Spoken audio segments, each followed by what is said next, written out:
or insulting. No, it's not. You can swear as part of your general vocabulary. Go talk it up with take it up with Lord Justice Bean, who's already ruled on this in the highest court of this. Welcome back to the channel, where we put misconduct under the microscope, dig into police and legal proceedings, defend individual rights, and insist on real accountability. Today's episode comes courtesy of Power to the Proletariat. Make sure to check out the link below, subscribe to his page, and give him the credit his due. What you're about to witness is nothing short of a masterclass in public education. PTTP makes his way to Hammersmith Police Station, composed, measured, and thoroughly respectful. And yet, within just a few minutes, the responding officers show just how thin their professional veneer really is. From tossing around baseless terrorism references to pulling legal claims straight out of thin air, this stands as one of the most glaring examples of ego bulldozing over proper training. I honestly can't recall an auditor running circles around law enforcement quite like this. It's absolutely wild. Let's dive right in. Not bad, so? Yeah, not bad. It's cold. Cold and wet. These paving slabs are really slippery to walk on. I don't know if I've just got something on the bottom of my shoe. But they are really slippery as well. Yeah, they're pretty No, all it is, mate, is obviously you're filming the front gate of a police station, and literally directly where the keypad is, where our officers are putting their codes in. Right. And for us, it's just a bit suspicious, and also a little bit of kind of a terrorist threat as well. I'm not saying anything, but it is. It's a possibility, isn't it? It's a possibility, isn't it? And it's very low possibility. It's something that we need to kind of challenge. Very low possibility. Yeah. It's also a possibility that we might get 40-degree weather today. The officer asserts that recording near the keypad could present a terrorist risk, but when pushed on it, he admits that the likelihood of such a threat is extremely slim. Despite that, he presses ahead with the exchange anyway. Under Section 43 of the Terrorism Act 2000, an officer is permitted to stop and search only if there are reasonable grounds to suspect that the individual is connected to terrorist activity. That standard demands concrete, specific facts, not general feelings, mere possibilities, or unease about a camera. By his own admission, none of that existed here. His comments transform what should have been lawful observation into pure conjecture. If you called us, we call if you were just having a... I'm just being as reasonable as you're being. You know. From our point of view, we just want to understand your intentions and why, obviously, you were filming. That's fine. I appreciate So that. what would that be? Unfortunately, I don't answer questions. No, is it for like a YouTube channel? Is it for like auditing or something like that? Again, I don't answer questions, buddy. What, a 19?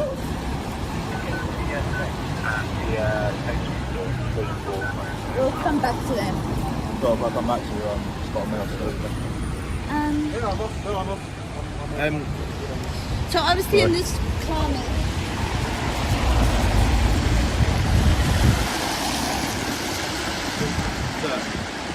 Yeah? Sorry. Yeah. Sorry, I don't actually want to engage with you. That's why I walked away and stopped engaging. Still engage with you as You well. can, but I can also just ignore you. So don't just say, sir, like I have to stand around and talk to you. As PTTP makes it clear he won't be answering any more questions, the officer's demeanor stiffens noticeably. They start probing for further motives, asking whether he's recording for YouTube, and trail after him when he decides to walk off. This is the moment when pride takes the wheel and procedure gets tossed out the window. The officers are no longer evaluating any real threat. They are simply reacting to a bruised ego. Under UK common law, the right to walk away is fundamental when no legal authority is actively being exercised. Continuing to shadow someone after they've plainly declined to engage raises serious concerns, potentially crossing the line into harassment under Section 2 of the Protection from Harassment Act 1997. May or may not want unless we can engage with you as well. To this day and age, unfortunately, everything is a real terrorism threat, which is why there's bollards here, so people don't come driving. What's the current terrorist threat level? I think it's kind of just in the middle, of It's substantial. Yeah, so That's what it is at the moment. attack is not likely, but it's not unlikely. Okay. Do you know, since this new system of substantial, severe, and that, substantial is the lowest it's ever been. Okay. No, It's never been lower than that, so that's like the baseline. So don't throw around words like terrorism when it's the... No, I can't. No, I can't. I know what you're going to say, and no, I can't. The keypad to the entrance of the police station is a bit suspicious. So you're making an assumption of what I'm filming here, aren't you? You're You very are? close to the keypad, Well, aren't you? I said when I got there, are you filming? And you said yes. Yes, but you're assuming that I'm filming the keypad. that's the way your camera was angled. You can see my screen from where you were sat in your car, can you? You can see what on my camera was pointing. You can see how zoomed in I was. Maybe I was zoomed in on you. Maybe I was zoomed in on your front wheel. Where the camera was positioned, it looked like you were filming. All you want to do is speak to you, engage with you, see, number one, why you're filming, and obviously how long you're going to Maybe be we can here. assist you. I don't. The officers begin to theorize about PTTP's intentions, suggesting he was recording the station's keypad, but that assumption simply doesn't hold water. Suspicion must be rooted in observable conduct, not speculation. Filming a keypad is not against the law. Under UK legislation, officers are required to base any reasonable suspicion on specific, tangible actions that point toward an offence taking place. In this instance, there is no such behavior to speak of. PTTP is simply positioned on a public pavement, capturing footage of a public building, something fully protected under UK photography laws and Article 10 of the Human Rights Act. What we're really witnessing here isn't a security concern, it's a power struggle. The officers are confusing their own personal unease with legitimate grounds for suspicion, and that's where law enforcement stops being about upholding the law and starts being about asserting authority. Thank you. Your services are not required. Would you like to give us your name and details? Can you give me yours? Yeah, PCY 2420 Alpha Whiskey. Thank you. And you, sir? PC Hardy, 2968. 2968 Alpha Whiskey. You both based here, are you? Yes, we are. So would you like to give us your details too? No, absolutely not. I don't think you would. Why would I? That's all it is, mate. It's to We've given understand. you our details. Yeah, but you're obliged to because you're engaging with me as a police officer, aren't you, as a constable? So you're obliged to. A member of the public's not obliged to give you and we anything. can engage with you just as equally. Yeah, absolutely, of course you can. But again, I've already told you that I don't want to be engaged with. I would consider this now harassment. I've walked away from you. Okay. You followed me to continue with engaging with me. Harassment, a course of conduct times 2. So you know what harassment is? I do, absolutely. Course of conduct to convince a member of the public to disengage from a lawful activity or engage in an activity that they're not lawfully obliged to do. When PTTP brings up the subject of harassment, the female officer shoots back with a smug, sarcastic remark. Asterisk, so you know what harassment is. Do you? Asterisk, the tone is dripping with condescension and ego. She's not interested in enforcing the law. She's trying to talk down to him. That kind of attitude is exactly what eats away at public confidence, because it stops being about protecting the community and starts being about flexing authority.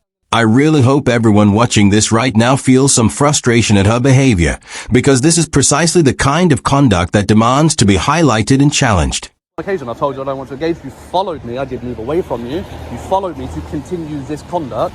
So yes, I would now say that this is harassment at this point. All it is for us is just it's a bit suspicious, and we want to find out obviously why you're filming. That's Do you know what I I find? understand people make YouTube channels, people are auditors, you have a right to film in public. Can I tell you what I find suspicious? A silent fart after curry night. Sorry? A silent fart after curry night. That's what I find. That's what I find suspicious. It's about as suspicious as what this is. So You intend to be here long? as long as I want to be. Absolutely. Right, we'll go and speak to the relevant people, alright? Okay. It just might be, mate, because of obviously it looks a little bit suspicious, it might just continue to get stopped. And I'll it tell them might exactly cause the same cause thing. you aggro, that's all. Not cause me any aggro. Did either of you turn your body cameras on when you approached? Yeah, It is on, yes. You did. Is there a reason? You film us, we can film you. I'm not saying you can't. Absolutely you can. It's everybody's right to film in public. Not a problem. Can I just ask why you didn't follow your policies and notify a member of the public when you started recording them? According to the Home Office, according to the I'm MPS. not sure if you are aware of all the policies. Would you like me to? PTTP then asks whether their body-worn cameras are rolling. They confirm they are, but at no point did they notify him that recording had started. Under the Metropolitan Police's own guidance from 2020, officers are required, whenever practicable, to announce that they are actively recording. The only exceptions to this rule are situations where immediate safety concerns make it impossible to do so, which clearly didn't apply in this instance. Are you referring to Google? No, it's the Obviously when MPS. it's practicable, yes, but... Oh, and when has it not been practicable in this Well, situation? It's a bit of a threat that you're stood in the entrance of the So police you station. can't approach with, good afternoon, we want to talk to you, just let you know My you're number being one recorded. priority is to find out why you're filming the front gate of the police station. Look, which the only still, with respect, time- sir, you haven't told us why. The only time it is excusable for you not to announce it is if you're going into a situation and it's straight away you're going hands on to detain or arrest somebody. Otherwise, I think you you're can't. misinformed. There's no reason. I'm sorry. I will literally, okay, bring this up for you, and I will read it for you verbatim, and I'll show you the I'm not document. gonna have conversation on stuff that I don't think is applicable, right? Why is it We not are applicable? Security staff, they have body worn. Okay. So do we. Yep. The Metropolitan Police, updated September 2020. It's the most recent document. You seem very invested. It's the most recent document. This paragraph here, all right? I'm going to let you read it with me. This one here. Body-worn video is an overt system and should not be used for covert recording other than in exceptional circumstances and where the necessary authorities have been And granted. this is not an exceptional circumstance. No, let me finish. Okay? As body-worn video is overt recording, officers must declare wherever possible when they are commencing audio and visual recording during each and every encounter.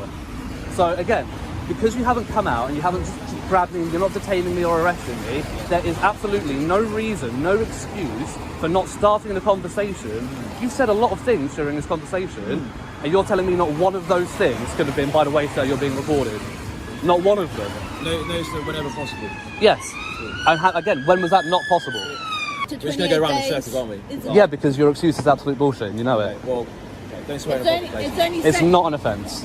It's absolutely not. It's an offence to swear at somebody, to cause abuse, threatening, or insulting. It's a section 5. No, it's not. You can swear as part of your general vocabulary. Go take it up with Lord Justice Bean, who's already ruled on this in the highest court of this country. You cannot overrule that. Is when it's directed at somebody. And I didn't direct Section it. 5 is out to anybody. When somebody else can feel If it's harassment, alarm, if it's distress. likely, if it's abusive, threatening, or insult. Actually, insulting has been removed from section It could 5. be. If it's threatening or abusive, saying something is bullshit is not threatening or abusive. As the conversation slips further away from their control, one officer tries to claim that swearing in public is a criminal offense, but that's simply not accurate under the Public Order Act 1986, particularly as amended in 2014.